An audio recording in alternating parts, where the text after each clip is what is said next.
Hello and welcome to the HaxtonKnits channel. My name is Deanna. I am an American living in Okinawa, Japan, and today I thought I would take you on a tour of my home here in the neighborhood of Awase. My husband and I have been renting this duplex for the last 3 years, although we have lived on Okinawa for a total of 7 years. We are getting ready to move, and I thought this would be a good time to show you our home and maybe talk about some of the things that you might find surprising or different when you do move to Okinawa. This is a modern home, so if you're looking for a more traditional home, there are homes like that available on this island. When we were searching, our realtor or housing agent actually asked us, do you want an American style home or do you want a Japanese style home? And we did choose for a home that had some more familiar things to us, as you'll see as we go through this. So let's not talk too much. Please forgive the video and film quality in this. I am not a professional photographer in any way, and let's face it, filming homes is challenging. So let's get started. So right now we're coming in the front gate of my home, and this house is built around a little courtyard, which is really, really nice for buying some privacy. We do live in a very urban setting that can have some loud noises, so this courtyard, this private space is really, really nice. I can't say that this is typical of every house that we looked at. Our house was very special, and that's why we picked to live in it. But this is a lovely view. In a second here where these curtains are, that is actually the carport. And I may actually pause this video in a few places just to buy myself some time to talk. But on the other side of this wall is our carport. And one of the really nice things is this entire wall slides all the way back, which would open this courtyard to the road. And the sliding glass windows, which are opposite this, you'll see them in a minute, also completely slide open, opening up the house, which made this a really, really nice place to move in and out of because it was easy to get our furniture through and out. Let's go ahead into the front door, and the first space you're going to see is the genkin. This is in Japanese homes, the area where you would take off your dirty shoes and store them. As you know, you don't bring your shoes into a Japanese home. And even though this is more of a modern home, it still has this genkin area or front entryway. As you can see, the house has a pretty open floor plan and is completely made out of cement. This is not really that uncommon here in Okinawa. The weather can be pretty severe here. We hit a lot of storms, so typhoon is just another way of saying hurricane. So the island of Okinawa gets hit with quite a lot of hurricanes, and thankfully a lot of the homes are built like this, which makes them very resistant to the storms, and they hold up well. You also have to consider earthquakes in this area, so things are built tough. Here you can really see those big open windows that I was talking about. I really love them. They're my favorite part of this entire house. And here we go into the kitchen. So this shot was taken when we first moved in, and as you can see, there are no appliances here at all. And that is not terribly uncommon. So a lot of the places I saw did not have washer, dryer, stove, or a refrigerator.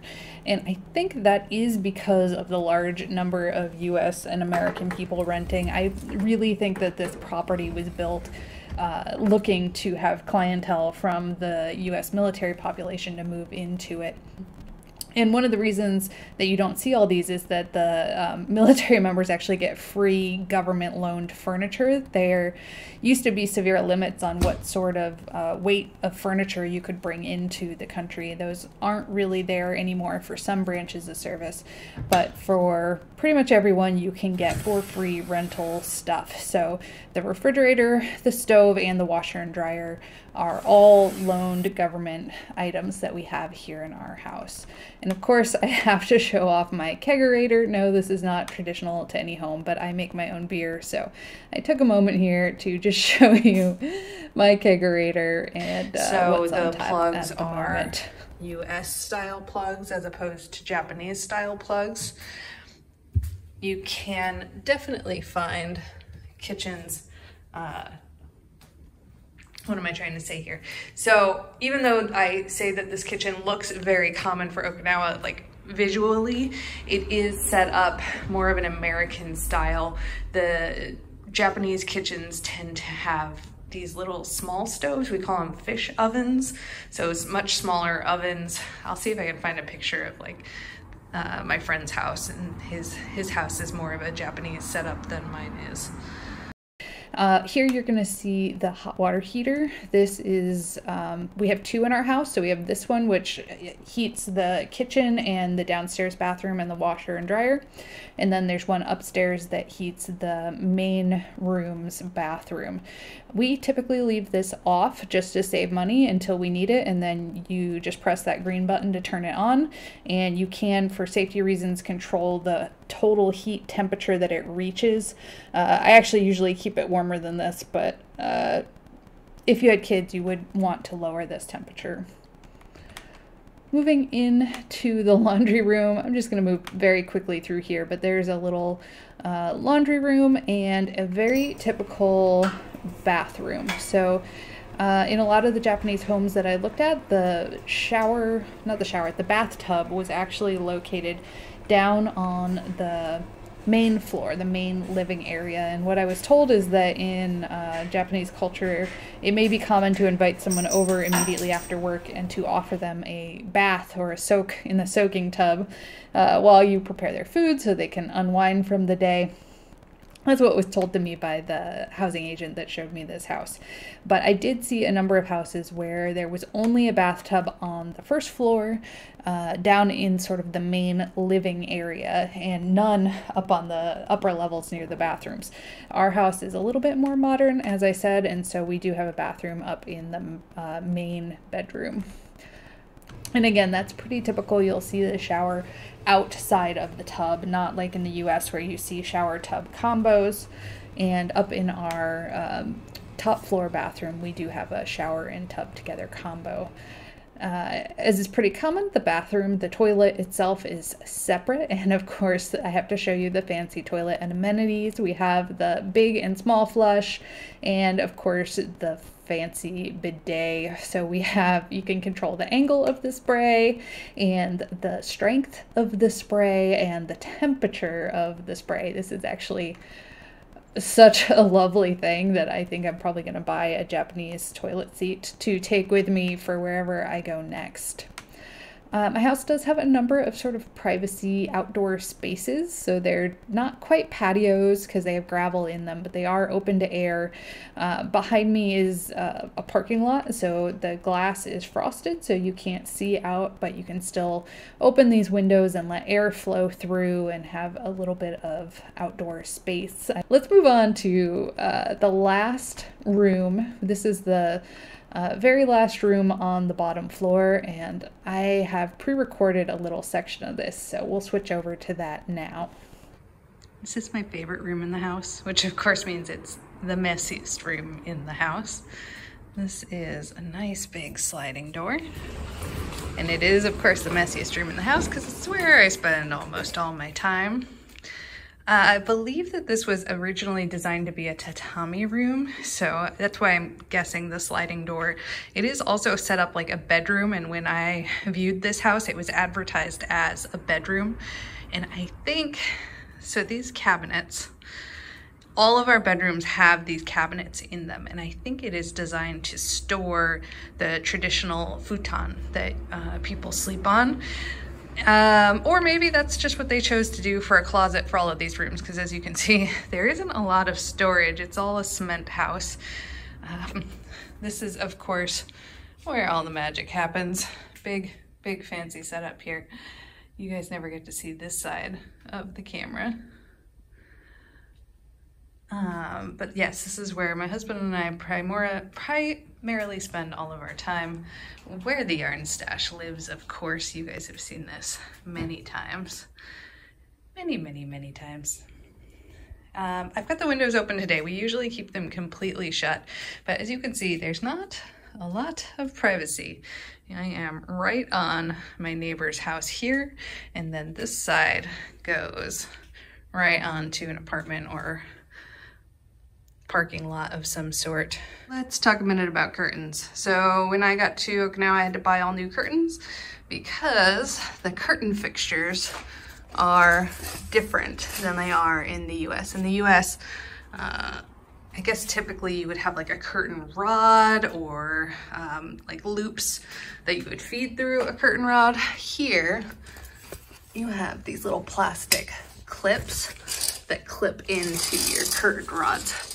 Most of the curtains in the house are double rod, so you can have like a lightweight curtain that'll still let light in, and then you have a blackout curtain. And this is what these clips look like. They're kind of nice. I'm gonna pull this off of here so I can show it to you. They are kind of nice because you can adjust the final height of your curtain a little bit by sliding this hook up and down, which I am not going to be able to do one-handed for you, but you can see there's a hook right here and there's a long track that you can slide on. So this part slides into a little hole that's been sewn into your curtains, and then you hook your hook onto either one of these guys that'll move or the fixed one on the end. But as a result, every time I come back and forth from Japan, I have to buy new curtains. And none of the rental places that I visited had curtains when I arrived. So I took my old curtains with me when I left. And then over the course of the years, lost them and had to buy new ones when I got here. I heard a Stoli with a toy. Hey, hey, Stoli, did you bring me this? Did you bring it? Do you want it?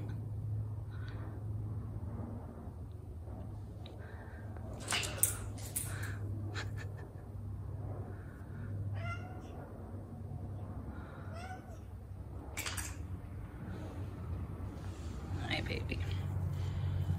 I talked earlier about the differences in the power setups, and so we do have like fancy step up. Oh gosh, I don't want to show you all my wires, they're a mess. But we do have devices to help step up the power with like backup battery supplies on our computers. And I find that helps a lot. If you are a foreigner living in Okinawa, you might want to consider getting internet with a VPN already built into it. We use a paid VPN service.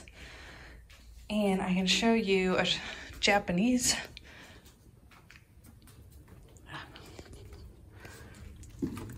While I'm thinking about it, I'm going to show you a Japanese plug. Oh, that one's an American plug. Uh-oh, I have a mix of Japanese and American plugs in here. And are these Japanese? These are Japanese. So they look like this compared to the US ones you just saw. And they are just the same type of plug. So we plug in and then turn it, and that'll lock it in place so you can't pull it out. But there is no ground. So our first house here in Okinawa had no American plugs, 0, and we just risked it. We literally like pulled the ground plug. No, I don't think we pulled the ground hook. I think we bought an adapter, which is not supposed to be used. Like it says, warning, now there's no ground plug, and we just risked it. And we didn't burn our house down or destroy any of our stuff. This was one of my favorite things when I moved in here, was this wall of cubes. I admit the first thought I had was, oh yeah, that's gonna be yarn storage for sure. But then we got kittens, and the kittens were adorable and wanted to climb all through the little cubbies and little boxes. And so eventually we just put things in that were cute or significant to our life. This is, of course, our cake topper from our wedding, and the skindu. Husband is Scottish, so we wore his kilt in full regalia. Knickknacks from our lives over the years.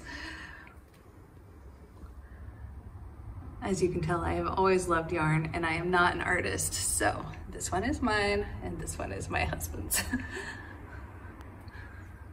Here we go. The HaxtonKnits family. All right, as we move upstairs to the next floor, I just wanted to clarify the electricity in the houses. So in the US, I think we run on 120 volt, and in Japan, it's 110. For our major electronic things, we do use a special thing to step up correctly. But for other appliances, we don't. In fact, our stove is an American stove plugged in, and it does struggle to boil a really large pot of water, but otherwise it does okay. Here you're just seeing a walkway that serves as a covered patio and goes over to a bonus room that I'll show you a little bit later. And here, of course, is a view from the second floor, which has the main bedroom and bathroom and one guest room. Going into the guest room, it's a really cool guest room. I really don't consider this a traditional Japanese home because you can see it's got a beautiful little loft. The floors and the ceiling are both wood. I am using this as primarily a cat entertainment room because really none of my family has chosen to fly to Japan and visit. And I have to, of course, take a moment to show you the air conditioner. So there's no central air. I haven't seen central air except very rarely here in Okinawa. But what you do have is an individual air unit in each room, and this is the remote control for that. And you can just use the remote control.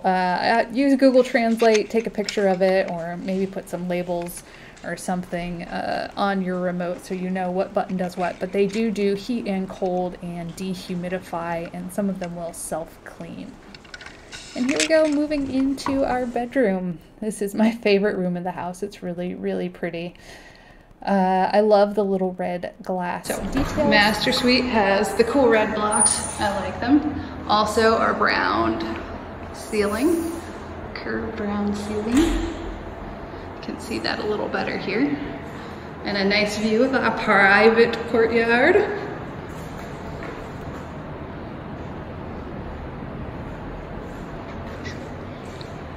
The lady who showed it to us was very excited to show us that there's a laundry chute in the bathroom. So pretty standard Japanese bathroom. We have a bidet, very fancy. Nice tub. And then nice little view to a garden. I don't know.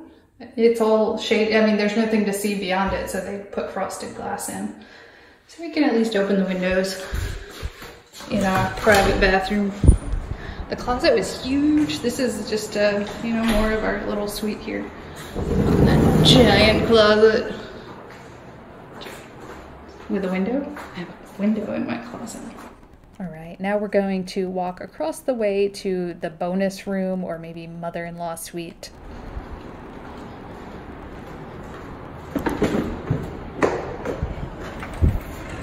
So through the sliding door, across the patio.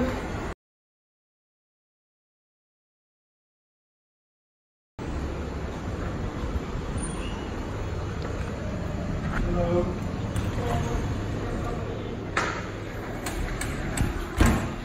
And so this is just a little room, again, view down to the courtyard. I was a little sad because there was this awesome tree that they decided they were going to prune as soon as we moved in. So it did have a whole bunch of leaves like the tree you can see sticking out over there, and now we have nothing. So we're gonna have to find a way to shade this a little bit. But just a cute little room, and it's got a bathroom and a little like sink area where you could put a mini fridge or a whatever. I'm telling you, I'm gonna put a big craft table right here, all my yarn in there, and then all my imaginary Japanese friends are gonna come and hang out here and do knit with me. And then I'm gonna do my yoga out there. Ian's dealing with the gas guy right now, so we're just getting the gas turned on. So like most of Japan, it's not a very quiet terrace. We are on a road, which is fine, because they build in our privacy by giving us our own little enclosed courtyard space. So, very cool, so excited. Household goods are delivered on Wednesday.